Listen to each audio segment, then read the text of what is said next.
You know that feeling, right? It's just so frustrating. The alarm goes off, you look at your phone, and you see you got a full 8 hours of sleep, but you still feel totally exhausted. So why does this happen? Well, it turns out the answer isn't really about the quantity of your sleep, but all about the quality. Yeah, this probably hits a little too close to home. That zombie mode, where you're technically up and moving, but your brain just hasn't gotten the memo yet. The good news is you're not crazy and you're not imagining it. The real problem isn't how long you're sleeping, it's how you're sleeping. Look, we've all had it drilled into our heads, get your 8 hours. But science is telling us a different story, one that's a bit more complex. Your brain doesn't just switch off for the night. Instead, it moves through these really specific sleep cycles. You've got light sleep, deep sleep, and REM sleep. Each of these cycles last about 90 minutes. So the real secret to waking up refreshed? It's not about counting the hours. It's about counting how many of these cycles you complete. Okay, so let's tackle that first problem. The immediate groggy feeling you get the second your alarm clock starts screaming. You know, that thick mental fog that makes even deciding what to wear feel like a huge challenge. Well, that actually has a scientific name. It's called sleep inertia, and it's basically that weird transitional state where you're caught between being in a deep sleep and being fully awake. And the number one cause, as you can see right here, is simple. Your alarm clock rudely woke you up right in the middle of one of those deep sleep cycles. I love this analogy because it's just so perfect. Think about your computer when you first turn it on. It takes a minute or two to load up all the software before it's actually useful, right? That is exactly what's happening to your brain during sleep inertia. It's still booting up. And if you try to make it do complicated stuff too quickly, it's just going to be slow and clunky. And this isn't just a feeling. The impact is very, very real. It absolutely tanks your alertness and slows down your ability to think clearly for up to an hour. Just think about that. The first hour of your day could be completely wasted just because your alarm went off at the wrong time in your sleep cycle.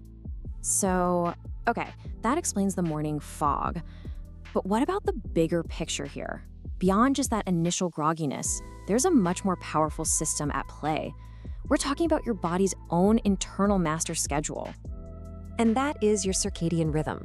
You can think of it like the conductor of a huge orchestra, telling all the different systems in your body when it's time to be active and when it's time to rest.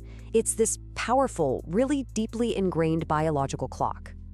So here's where we get ourselves into trouble. When we wake up at 7 a.m. on weekdays, but then we sleep in until 11 a.m. on the weekend, we're essentially giving our internal clock a nasty case of jet lag.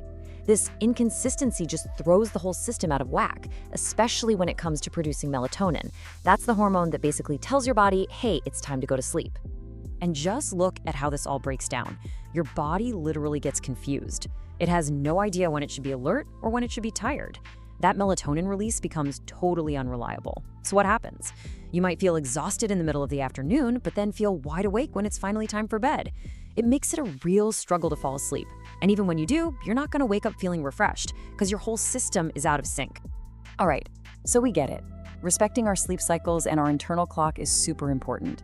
But how do we actually get our brains to prepare for rest in the first place? This is where we have to pretty much actively tell our brain that it's time to wind down. I mean, think about it. In our crazy, always-on world, our nervous system is constantly on high alert. You can't just flip a switch and expect it to power down. You have to send signals to your brain that it's safe to rest. Psychologists have a term for this. It's called cognitive offloading. It's all about clearing your mental desktop before you try to shut down for the night. And there's a really simple, super actionable way to do this. It's called the 3-2-1 rule. Okay, so 3 hours before bed, you stop eating. This lets your body rest instead of working on digestion. 2 hours before bed, you stop working. This lets your mind disengage from all that stress. And 1 hour before bed, this is the big one, you stop looking at screens. That blue light from your phone or TV is literally telling your brain that it's still daytime. This whole routine is just a powerful signal to your body that it's finally time to wind down. Okay, so let's bring this all together. We've talked about sleep inertia, our internal clock, and the importance of winding down. So how do we combine all this to finally get that clear-headed, energized morning we're all dreaming of? It really all comes back to this one central idea. 8 hours of interrupted, poorly timed sleep is way, way less restorative than, say, 7.5 hours of complete, high-quality sleep cycles. The goal is always to wake up at the end of a cycle feeling refreshed, not in the middle of one feeling like a zombie. So here it is, your action plan, boiled down to 3 key steps. First, respect your cycles. You can even use a sleep calculator online to figure out the best time to wake up. Second, be consistent. I know it's hard, but try to wake up around the same time, even on the weekends. And third, create that wind-down ritual using the 3-2-1 rule. These 3 things work together perfectly to get your body and brain aligned for the best rest possible. So, I want you to think about this. This isn't just about feeling less tired.